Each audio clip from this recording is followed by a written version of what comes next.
You are listening to the Eastern Conference Wednesday edition of the Locked On NHL podcast. Each week, we have our hosts from the Battle of Ontario duke it out, talking about the highs and lows in the Eastern Conference. And this week, Patrice Bergeron hit 1,000 points. We'll get into all that. And the New Jersey Devils just will not lose. Is it sustainable? We'll get our takes on that and more. This is the Locked On NHL podcast, your team every day. Locked On NHL, your daily podcast on the National Hockey League. Part of the Locked On Podcast Network, your team every day.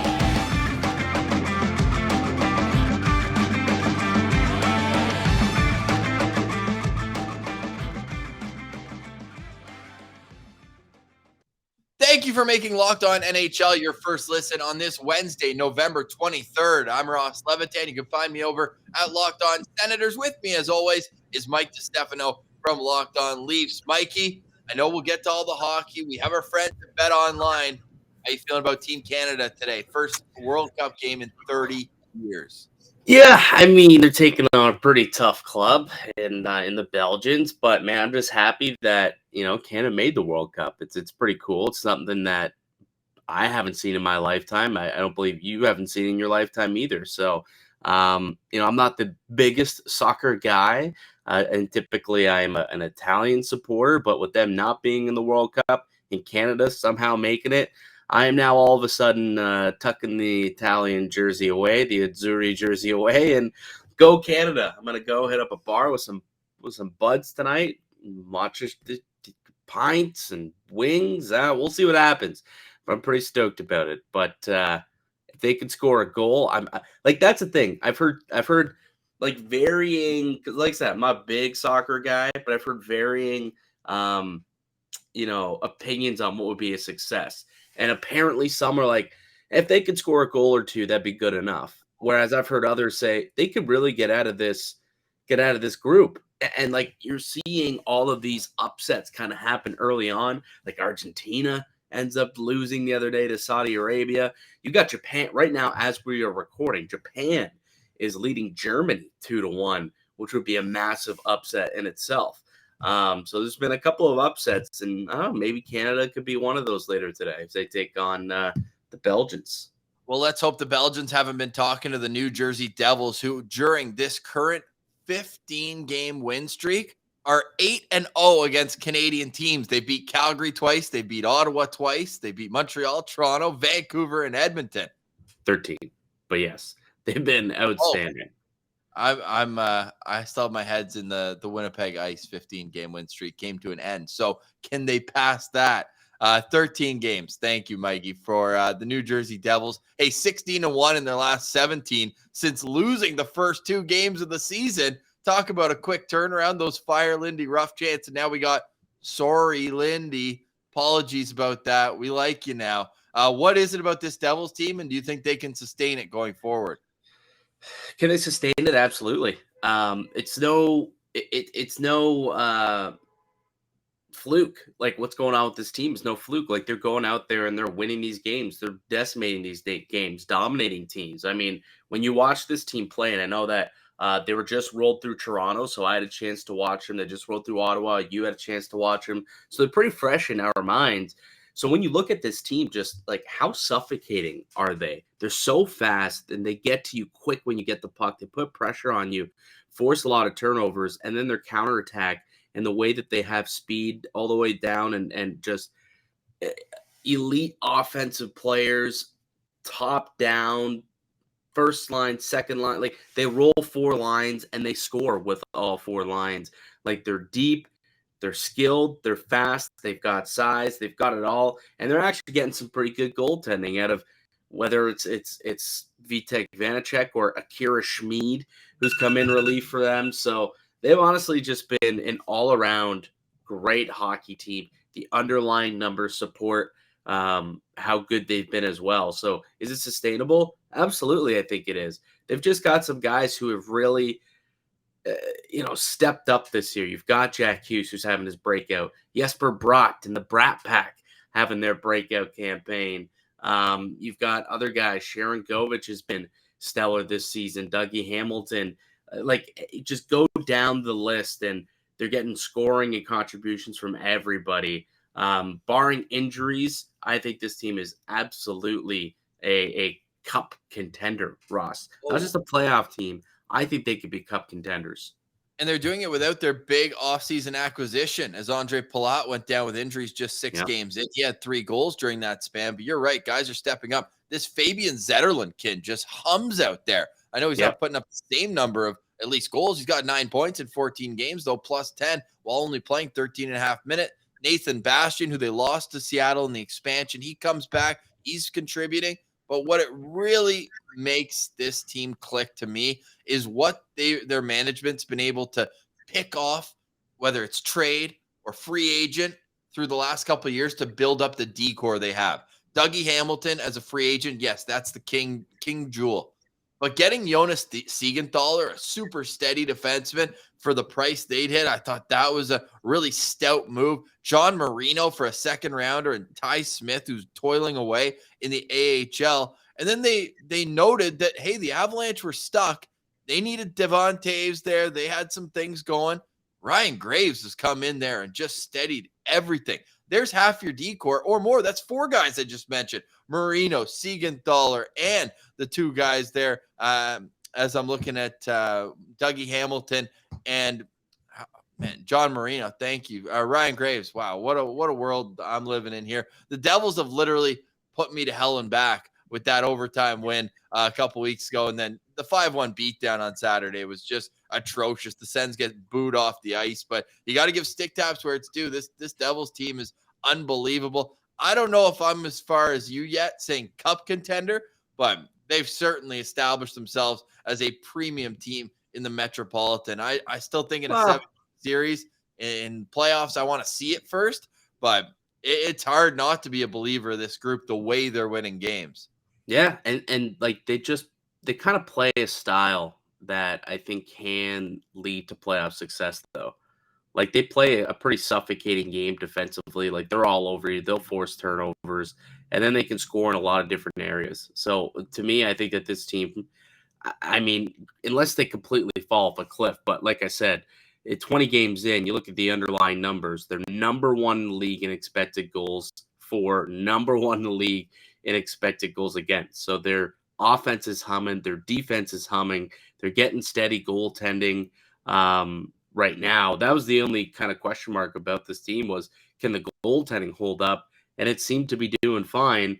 And, you know, the nights where it's not, I guess, all that great, they're scoring a bunch of goals. So it's all good. They can win a game 6-4, 5-3, 5-4 if they have to, which is, you don't want to do it all the time, but every now and then, I mean, they're more than okay with doing it, and it's been successful so far. 13 in a row. They can make it a franchise record. 14 straight tonight. They play the Toronto Maple Leafs in New Jersey. So, and when you look at that Toronto decor, it's going to be a tough task for the Leafs to handle. I really do think that they'll break that franchise record tonight and win their 14 straight. Well, we'll find out later on this evening. We'll touch on our teams at the end of today's show, but hopefully the Belgians are taking their notes today from the Boston Bruins, whose only 2 losses have come against Canadian teams, Ottawa and Toronto, but they're sitting pretty at 17-2. It's not often this early in the season, only 19 games in, that you have a 13-game win streak, 16-1 record, and are still not first in the conference because the Boston Bruins are that good. They are 17-2, and they had a milestone. We'll get into that milestone after a quick word from our friends at Athletic Greens. Our partners here at Athletic Greens have a product that I use literally every single day. I started taking AG1 because I heard it's great for everything. Like, instead of taking vitamins, pills, supplements, energy bars, like everything all together, I was like, man, all I need is 1 scoop of AG1. Are you serious? Now I've been on it for 8 weeks. I love it. My face is slimmed down. I'm feeling good. It doesn't taste like it's super healthy. It's just like a mild tropical thing. But hey, it works. I take it every morning. I look forward to going to bed just so I can wake up and have my scoop of AG1. I'm absorbing 75 high-quality vitamin and minerals, whole food source superfoods, probiotics, and adaptogens. Starts my day right. This special blend of ingredients supports gut health, nervous system, immune system, energy, recovery, focus, and aging. What's the catch? There is none. So just get to right now, and they make it super easy for you as well. Athletic Greens is going to give you a free 1-year supply of immune-supporting vitamin D and 5 free travel packs with your first purchase. All you have to do is visit athleticgreens.com/lockedonnhl. Rather, Locked On is presenting this. It's /NHL Network. Again, athleticgreens.com/NHL Network. Take ownership over your health and pick up the ultimate daily nutritional insurance. Go see our friends over at athleticgreens.com. Make sure you use our code /NHL Network.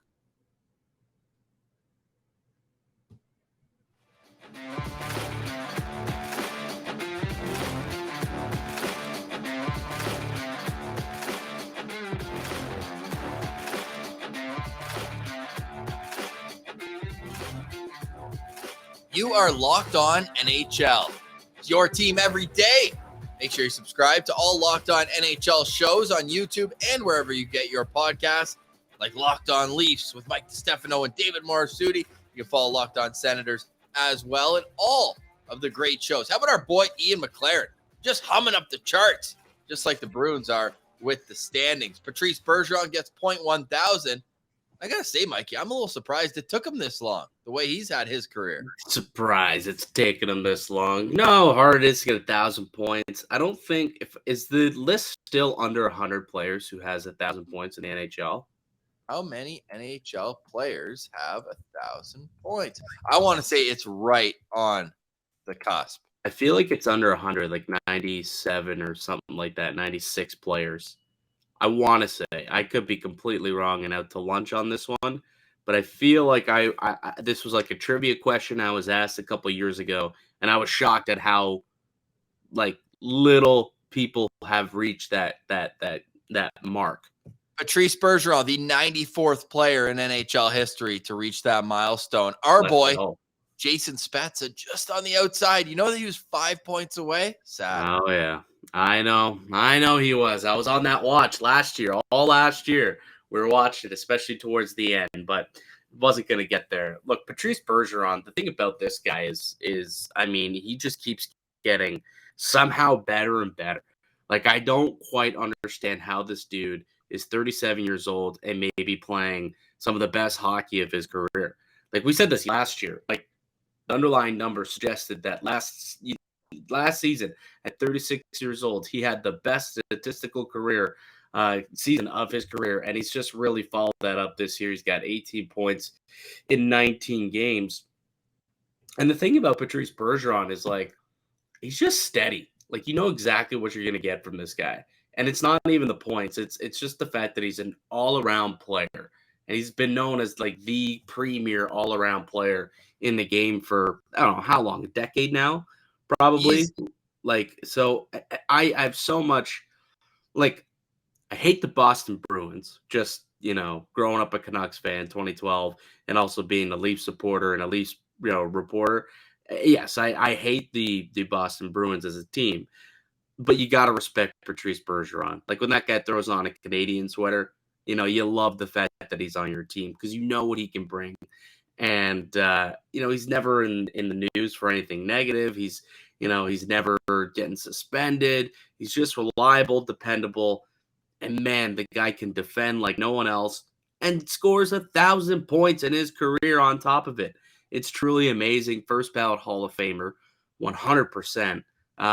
So, yeah, stick taps and a little tip of the cap to Patrice Bergeron for getting to 1,000 the other night.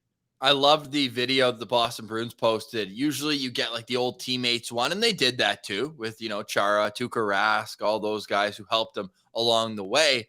But they also did one where they had all of the active players who are in the 1,000-point club make a video. That list is short. It's Sidney Crosby, Alexander Ovechkin, Patrick Kane, Evgeny Malkin, Anze Kopitar, and Eric Stahl. So they all put together a video for him. And you know that when other teams are able to ask another team, hey, do you mind getting your superstar to make a quick video? You know that the player's well respected when every single guy comes through. And that's just what reputation Patrice Bergeron has in the league. And I think a perfect way to transition into another hot topic right now, while also kind of encapsulating the class of Patrice Bergeron, is that moment last week at center ice before overtime with Tage Thompson, where I guess I didn't realize the backstory that Patrice Bergeron's rookie season in the AHL during the lockout, he actually played with Tage Thompson's dad. So there's a bit of a family connection there from Providence. But Tage Thompson's wife has been going through cancer over the last couple of years. Believe she's in remission, but the camera just caught it, and it looked like he was just kind of saying like, "Hey, good job on the season" or whatever. But Tage Thompson after the game was like, "No, he's just asking about my wife. Want to make sure everything's good." So just in the moment of a heated game or whatever, the humility on Patrice Bergeron to have the wherewithal to wonder how someone's doing and their family just speaks volumes about the type of leader and type of guy that Bergeron is. But how about Tage Thompson? Maybe that stick tap on the shin kind of transferred some of Bergeron's power over to Tage Thompson. This guy, and I know it's hyperbole and all that, but he kind of looks like Mario Lemieux out there. 6'6", 7". They just don't move like that every day. No, they don't. They really, really don't. And you watch what this guy's doing. Like last night, that game against the Montreal Canadiens, this dude just took over. Just absolutely took over. I think it was a 4-point night that he had. He's got 26 points in 19 games on the season. And you're not wrong. Like, is he Mario Lemieux? No, obviously not. But, like, it's just a big body out there who's dominating games. Like, just purely dominating and taking over games and is doing whatever the hell he wants. He leans on you. He's getting shots off. He's setting dudes up. Like, Tage Thompson's rounding out to be, like, an all-around player. And at 6'7", you just don't see that. Like, he's a unicorn right now in the National Hockey League, which is so funny because 2-3 years ago, he was a bust, right? The Buffalo Sabres got fleeced in the Ryan O'Reilly deal. Tage Thompson's nothing. And here he is, your 40-goal season last year, and now on pace to break the 100-point mark, 50-goal mark this season. It's absolutely incredible, the story of Tage Thompson. He's coming into his own, and I'm excited to see what he could do for his career. But, the Mario Lemieux, it's funny because I've been hearing that thrown around. It's not a comparison in terms of like Lemieux is a generational, like historical talent, but the way like the prototype, just like the big body, right? Like Lemieux was what 6'6", just big ox out there, and that's what Tage Thompson is. And it's like we haven't seen that in a very long time. Like they're typically the big boys who are that size, they're usually on the back end, right? Like you think Zdeno Chara, you think Tyler Myers. You don't think of a natural centerman being 6'7" out there, like looking almost 7 feet on skates. It's insane, absolutely insane. And man, the Buffalo Sabres got themselves a player in Tage Thompson, and he's really revived Jeff Skinner's career. Also, Skinner had the one good season, right, in Buffalo, signed a 9-year deal, and then really fell off a cliff the following season. They trade away Jack Eichel, and then last year, him and Tage Thompson really developed some sort of chemistry. And Jeff Skinner had a great year last season, along with Thompson. And this season, he's having another great year. So he's revived. So it's not that he's doing well; he's elevating the players around him too, and that's the sign of a great player.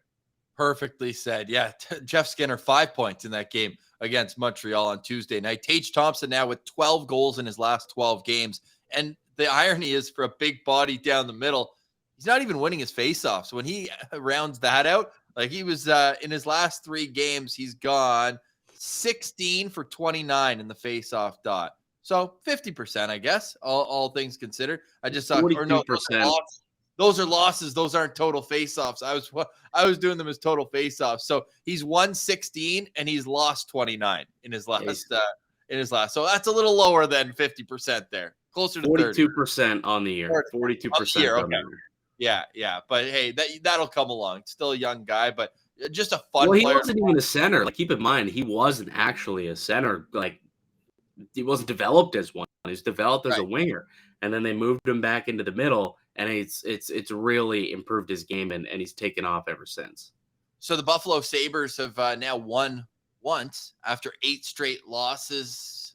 Kind of a crash earlier than anticipated. I think when we had this conversation about the Sabres like we did against New Jersey earlier on this show, we said, no, it's probably not sustainable when they had their hot start. But hey, they're still seeing individual players take steps, and I think their rebuild's still right on track. Like the way that their young talent's coming up, and we haven't even seen it all yet. Like Jack Gwynn still hasn't come into his own. JJ Peterka, those guys are up there, but still not like the quality that we'll see in years to come. So, yep, if you're a Sabres fan, you got to be ecstatic. We didn't even mention 1-1 Owen Power, who, if he takes the same career path as Rasmus Dahlin, my goodness, that kid has really found his game. So the Buffalo Sabres back down to earth, back down towards the bottom of the standings, only ahead of Ottawa in the Eastern Conference. I guess Columbus as well is right there. I do got to give, and forgive me for bringing this up, but I can't remember if it was you, but there was a lot of people that clowned on the Matthias Samuelsson contract when he signed it about a month or so ago. Oh, I think that's your other coworker, Jeff O'Neill. He did clown on it very, very much. But realistically, when that team was rolling and when they were winning hockey games, he was back there playing 22 minutes a night as a top pair defenseman, playing a shutdown role, and they were getting good goaltending, granted. Yep.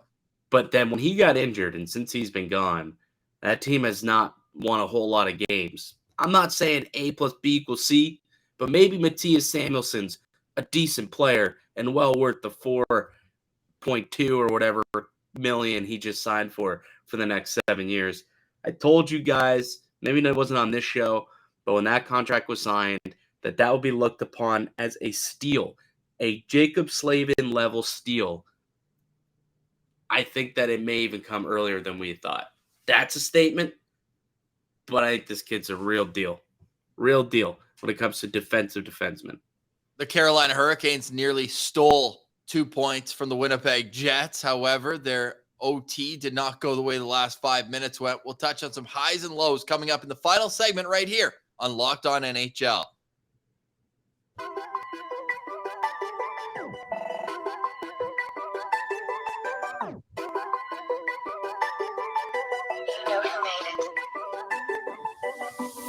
Make sure you're subscribed to Locked On NHL on your favorite podcast catcher and on YouTube. It goes a long way to help the show. Locked On NHL. Just type it in. You can also find all 35 of our Locked On NHL shows. We've got prospect shows, team shows, you name it.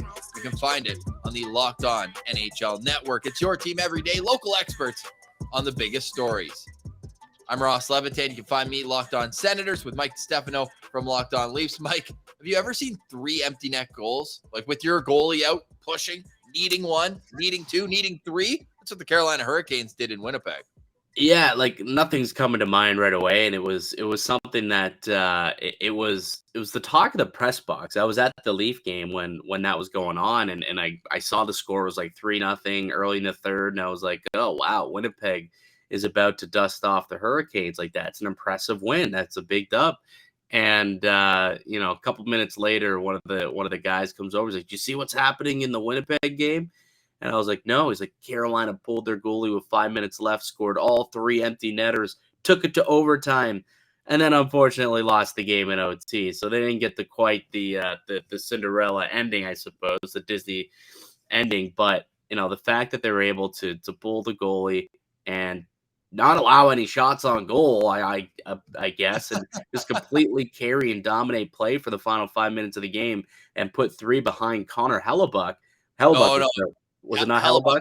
He wouldn't allow that. The second goal. That's why I was good. I didn't watch the game. I just saw what happened, and the fact that they were able to score 3 though in the last 5 is.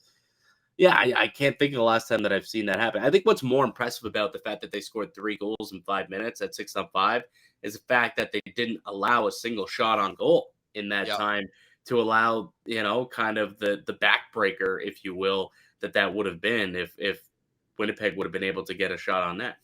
Yeah, no doubt. The crowd was just silenced after the second one because they scored with like 4.5 left, then 3.5 left. So they went from 3-0 to 3-2. And then you're like, okay, wait. We can regroup. We got this. And then Martin Necas was able to put the tying goal in with 40 seconds left. And then they were buzzing in overtime too. However, quick turnover. Josh Morrissey comes out at center ice and comes in on a breakaway and just snipes one. So they didn't get the ending. I was just saying, like, for a lot of teams, they would fold the 10 in overtime after allowing 3 goals. They'd be down on themselves. So I got to give credit for the Jets to bounce back, regroup, and get that extra point. Yeah, I mean, I think that's important. Martin Necas is a player that you mentioned, and he's having a nice little tidy breakout campaign for the Carolina Hurricanes. He's kind of gone under the radar as one of the breakout stars of the season, but 9 goals, 14 assists, 23 points through 19 games, leads the Carolina Hurricanes this season. Sebastian Aho just a point back of him, but I mean, the fact that this kid's coming on strong is outstanding. It gives them a true 1-2 punch down the middle with Aho, and now you got this other young kid coming along. I mean, that's another team that's going to be serious contenders. There's some really good, great clubs in the Eastern Conference this year. I mean, we've talked about the Devils, we've talked about the Bruins, and now you've also have the Carolina Hurricanes, who seemingly just do nothing but win hockey games over the last 3 years. They've been a beacon of consistency here under the Rob Brind'Amour.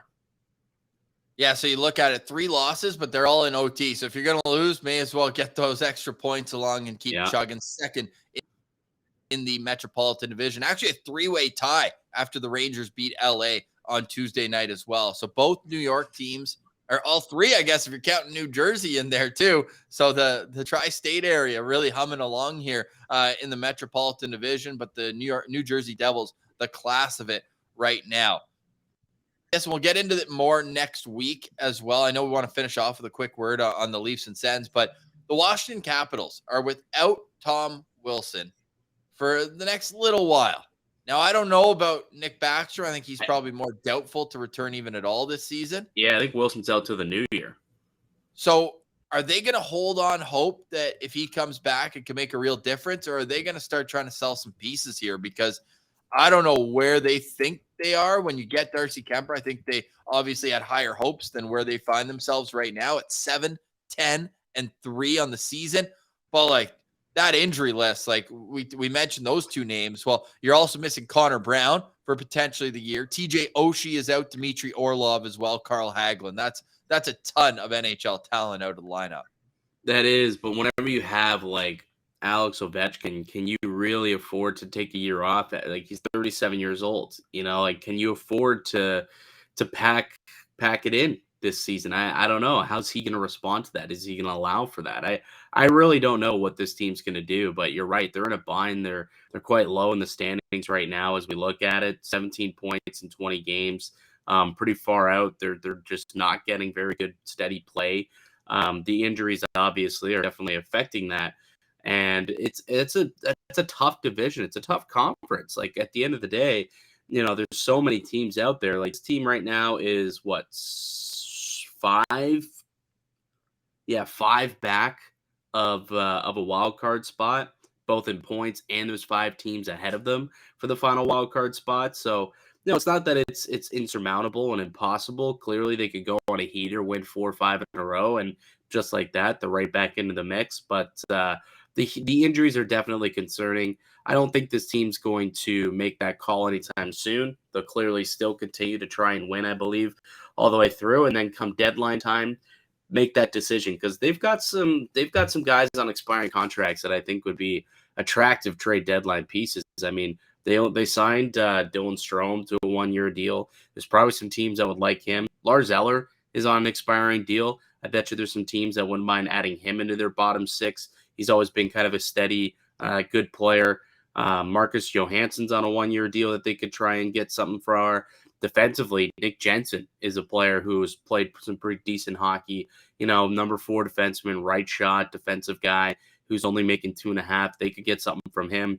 Their entire blue line outside of John Carlson is actually on expiring contracts. So, you know, there's a lot of guys who they could deal away if they do really fall out of it. But the question is, you know, is that going to happen? Is Ovi going to allow that to happen? And I guess we'll see over the next couple of months. Going to be a really interesting team to watch, and we always have Ovi goal watch at the back of our mind. 789.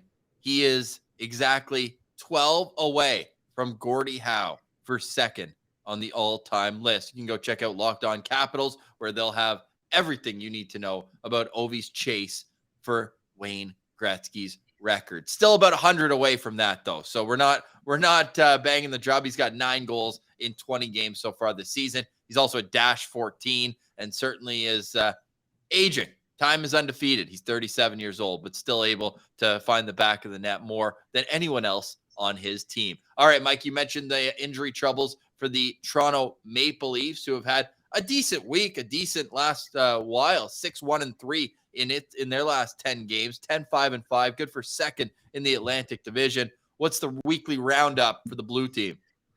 Well, injuries, and more injuries. Last week we got the injury. Well, we got the notification, I guess, that TJ Brodie's going to be out for a couple of weeks with an oblique injury, and then the update we heard a couple days ago was he wasn't responding as well as they would hope, so he will be out for at least another week. And then Morgan Rielly got injured in their last game, knee-on-knee collision with Nick Palmieri of the New York Islanders. And that's a grade 1 or grade 2 MCL sprain. So he's to miss 4 to 6 weeks, placed on LTIR. And that's on top of the Jake Muzzin injury. So the Maple Leafs have Morgan Rielly, TJ Brodie, and Jake Muzzin all out for an extended period of time. Their top 3 defensemen, the only defensemen that I would consider top 4 quality and caliber. And now they go into New Jersey tonight with a bunch of third pair guys, 5 and 6 and 7 defensemen, and they got to play the New Jersey Devils. Should be a lot of fun. I know all about 5, 6, 7 defense, and probably a lot of 7s more than anything, with the Senators not having Thomas Chabot, Artem Zub for an extended period of time. They were rocking Jacob Larson in the NHL lineup, man. Like Hollowell. Hollowell is making his NHL debut for the Toronto Maple Leafs tonight, and his task is the New Jersey Devils on the road. Best of luck, pal. Yeah. That's hey, you got to get those out of the way. Hey, at least it's early in the season rather than have this come down the stretch in March and April, right? I love the little quick scouting report that Sheldon Keefe gave yesterday when he said Hollowell's, the guy who they chose over Victor Mete. Basically is like, he's someone who we've, been developing. He looked all right in preseason. We want to give him a chance, see what it looks like. But basically just said, yeah, he's a speedy player who's got good mobility, can move the puck a little bit. The guy's 5'9", 170 pounds. He looks like he might be like an Eric Brancham 2.0. I don't know. Oof, you don't want that. Exactly. Victor Mete's got 0 points in 6 AHL games, 14 penalty minutes as well. I think 12 came in one game, but that's a funny looking stat line if I've ever seen one. Yeah, but Mete's never been, point getter. No, strange. Just like Brancham, you brought his name up, and he's a guy when Chabot went down for Ottawa. I'm like, okay, Eric Brancham. I think I mentioned on this show 2 weeks ago, like, hey, he's going to get the opportunities to play in offensive situations. Go get him. Go get him if you're a fantasy hockey guy. I've never seen a player that's known as an offensive defenseman provide less points and less offense than Eric Brancham. I just don't get it. Like, he makes good first passes, but you look at the end of the day, this guy's got 2 assists, or is he up to 3? I got to give him credit for a third if he's got 3. No, sorry, that's actually Travis Hamonic, who has 3 points this season. I just don't know what's going on with that kid. I don't know. I like all the tools, but there's no toolbox. Sorry, he does have 3 assists in 18 games now, tied with Travis Hamonic, a point behind him. So that's the world I'm living in right now. It's not fun. We talked about 3 weeks ago about DJ Smith on the hot seat. I don't know. Probably. We'll see. Now 20 games in, and still a tough start to the season. Still find themselves in the bottom of the rankings, which was the one thing that they couldn't afford to do. Yeah. And was to get off to a slow start for a 3rd straight year. And here we are. But, hey, Pierre Dorian came and gave him the vote of confidence. So, guessing he's here to stay, for better or worse. I think what we learned yesterday from Elliot Friedman's 32 Thoughts is that this guy Sal, I don't even want to give his last name a go. I'm sure you, as a fellow Azzurri, could do better than I. But the guy who's in charge of conducting the sale of the Ottawa Senators, Elliot Friedman, reporting that mid-January is a target date for them to be sold. And I wonder, because DJ Smith's in the first year of a 2-year extension, I wonder if there's a certain point where it's like, hey, you're not making any major personnel moves. You're not adding any contracts or adding any big expenses. We're going to come in, and if I'm a new owner and I'm seeing the way these teams started the last few years, I probably bring in my own guys at both of the major positions. That's how I would reset if I was a new owner coming in. Both. Pierre Dorian on the seat. Man, this guy, everyone was giving him his flowers and handing him a Stanley Cup in the offseason. Yeah, and now here we are. It's not even December, and there's some talks of putting him on the street in Ottawa. I think what it comes down to, and you can look at this from the time his tenure started in Ottawa, he hasn't been able to get quality defensemen. They lucked into Artem Zub, but other than that, it's been a mishmash of guys who are either has-beens or could-nevers, as they brought in, like the Erica Bransons, the Braden Coburns. Like these guys were just not good enough to win you games at the NHL level. His most recent escapade out was Travis Hamonic, and now we're hearing they're trying to bring in Tyler Myers. That's going to fix it all? Like, it just, you have to start, you have to build from the crease if you're building a team, and they just have, and the irony that Eugene Melnick came out and said that the Leafs forgot about defense in the rebuild, and then the Senators just cannot put a decor together to save their life. Now, I'm extremely high still on Jake Sanderson. Shabbat's still good, having a bad year, but you need the veteran aspects. They can't be Travis Hamonic, Nick Holden, and Nikita Zaitsev. That's awful. That's not even just bad. That's awful. I got to ask you an honest question, Ross. You watch every single Ottawa Senators game. I only watch, I watch a few a year. Toxic relationship. Yeah, but, like, you can't be happy with how Thomas Chabot plays hockey in his own end, are you? No. I think, like, not just this year. Like, I think Thomas Chabot's one of the most overrated players in the National Hockey League. Oh, like based on his contract? Based on his contract, the fact that everyone thinks that he's like a number one defense, like he's not. Like he plays a lot, but like this guy can't defend to save his life. I mean, he's proven it at times. At the junior level? No, I mean at times. I mean, he's put up 50 points at the National Hockey League level, 55. Yeah, you know who else put up 50 points? Jake Gardner put up 50 points. Yeah, and I mean, you're looking at what are points in today's world? And I'm talking about being a defenseman. Like realistically, like, he can't defend. I think last year was probably his best overall season. I thought he was actually pretty solid in his own end, but this year just hasn't gotten together. I think he's been overplayed his whole career, and I think it's starting to add up. This guy is third, I want to say, behind only Drew Doughty and Erik Karlsson in ice time over the last 5 years. And they're just running him into the ground. I don't see a need, especially when you have like Jake Sanderson, now that Chabot's been injured, played 24 minutes every single game.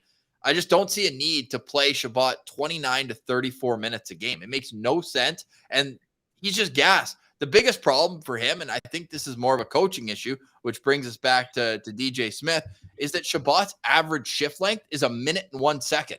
And I know you're going to have long shifts at the end of the game when you're trying to come up, but everyone else on that decor is 45 to 50 seconds. Why is he averaging 11 seconds more every single shift? By the third period, of course he's gassed and going to make bonehead decisions. To me, that's where the biggest issue is. And on the power play, I'm assuming this is because he's tired as well. He doesn't make moves fast enough. He's at the top of the umbrella and he gets it. Then he thinks about what his next play is going to be rather than just one touch around, getting it to his shooters. It's really tough to watch. So I think if you're watching him this year, you could certainly see that. I've seen glimpses of him as a very solid two-way guy, but he needs to show it with more consistency. And now that he's coming back, maybe this week and a half off, he had a concussion, greasy hit from Travis Konechny behind the net, a little bit right on the numbers. And hopefully this rest will be good for him. But the Sens are screwed. Like, they've got 2 wins in the last 12 games. They're playing in Vegas tonight. They've beaten Vegas once in 9 times lifetime since Vegas got a team. Then they go to Anaheim. You know that Anaheim doesn't have a single regulation win all year? I know. It's insane. So they're going to That team is Anaheim so on bad. Friday, and then they go to LA on Sunday. Like, I don't even see a win. I think they're going to lose to Anaheim. But at this point, rather than before the last two games, 5-1 loss, 5-1 loss, every one of their losses was by 1 goal plus empty netters. So you're like, okay, they're right there. They just need it. Now that they're getting blown out, I'm seeing so much issue with this team. I prefer them to get blown out than lose close, because that's the only way change is going to come. If the excuses out of the head coach after every game, the bounces didn't go our way, we need to work harder. I'm getting flashbacks of listening to Dave Lowry with the Jets last year. We just got to work harder. Nothing is about strategy. It's all about hard work. We got to be tough to play against. Hard work, hard work, hard work. I think that's good for a rebuilding team. But the Senators have the luxury of 2 veteran head coaches that are literally sitting in Ottawa at their homes without jobs. Alain Vigneault and Claude Julien are both just sitting around. One of those guys needs to be the head coach of the Ottawa Senators. Oh,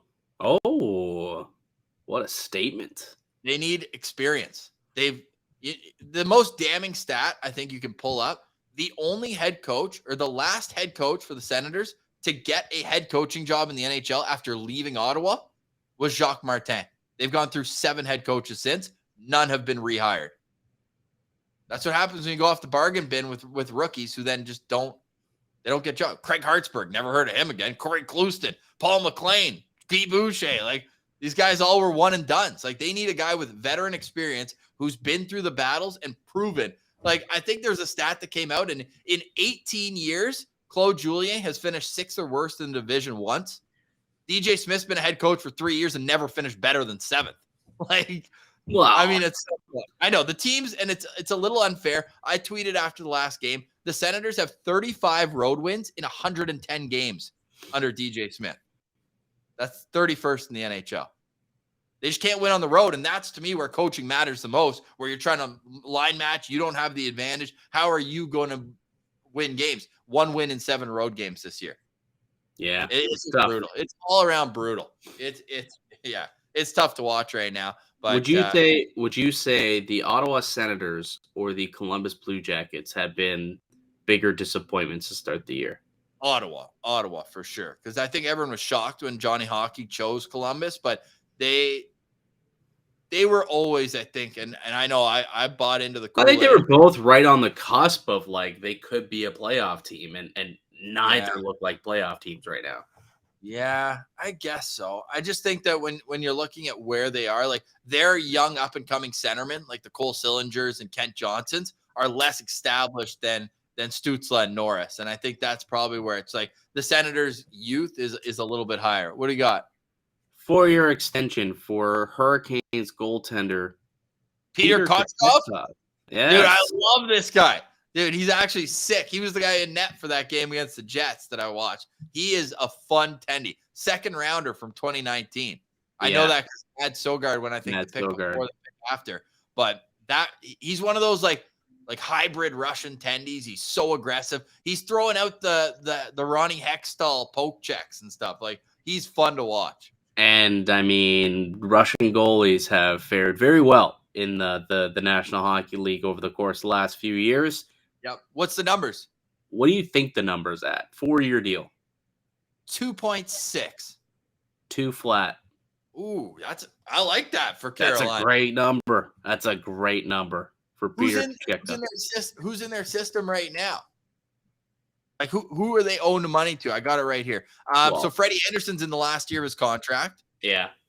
And then Antti Ranta's in the last year of his contract. So I think in a perfect world, you bring back Freddie and then you run with him and Kotkov behind him. Probably.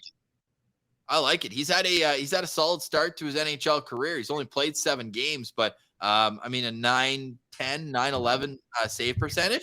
Not bad. 4 games this year and 9-14. So he even got into the playoffs. I know he wasn't fantastic, but last year he got into 4 playoff games. So a little bit of experience for a young tendy, just 23 years old. I like the move. I believe I have his rookie card, if I'm not mistaken. There you go. I think he was in this year's crop of rookies because he would have played last season. Yeah. I also have a Mad Sogard that I'm currently looking at. Pretty sure I do have it. Let's see here. Yeah, 2-0-2. Hey, he's never lost in the NHL. How about that? No, He's it's Jack. Go ahead. Jack LaFontaine is who I had. I knew I had a Canes. I opened up a Canes tendy. It was Jack LaFontaine. Who cares about that guy? Hey, how's that for sustainability? 6 NHL starts, 5 wins. Not bad. That's 6 NHL starts. It's always made. Yeah. 7 games, 6 starts. He's 5-0-2 with a .909 save percentage. And they give him a 4-year deal. Yep. Not bad. Not bad. That's NHL hockey for you. We'll get into more of it next week after the American Thanksgiving checkpoint of the NHL season. That's where we'll pull up the playoff picture and see, because there's a wild amount of data that shows if you're in the playoffs at that point, you've got a very strong likelihood of getting to the dance. But for today, we say goodbye. For more, check out Locked On Leafs, Locked On Senators, and all of our great Locked On NHL podcasts. It's your team every day.